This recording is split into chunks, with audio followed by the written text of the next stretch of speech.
laik po pitanju ovoga. Treba mi jedna kratka geneza kako su ljude te guli kože maznuli. Lovu ogulili. Da vidi, to meni nije jasno uopće, ja sam vani živio.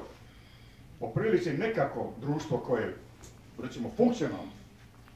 Što mene zanima, gledajte. Ove iste slučajeve, u Mađarskoj su proglašeni su ništavi, ugovori ništavi. Kako to? Mi se pozivamo na stečevine Europske unije. Po tome to je prva stvar. Ako valja tamo, a ne valja ovdje, kako je to? Čemu mi govorimo ovdje? U Europskoj uniji nema FINE, pardon.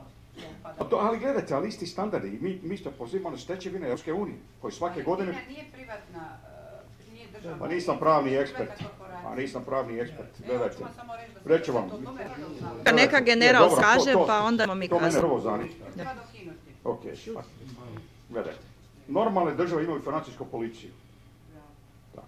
Imaju ured države, tamo su samo dvije stvari sigurno u nekim državama, to je porez i smrt. Ispunite poreznu karticu.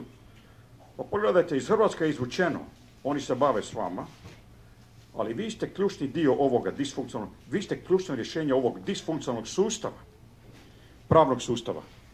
Hrvatska, nažalost, je pravna kaljuža. Ja ne znam kakvi zakon vlada ovdje. Ne znam. Vi nemate... Gospođo, pegledajte, poslije, moram ići gore, čekaju me neki teroristi gore. Gledajte.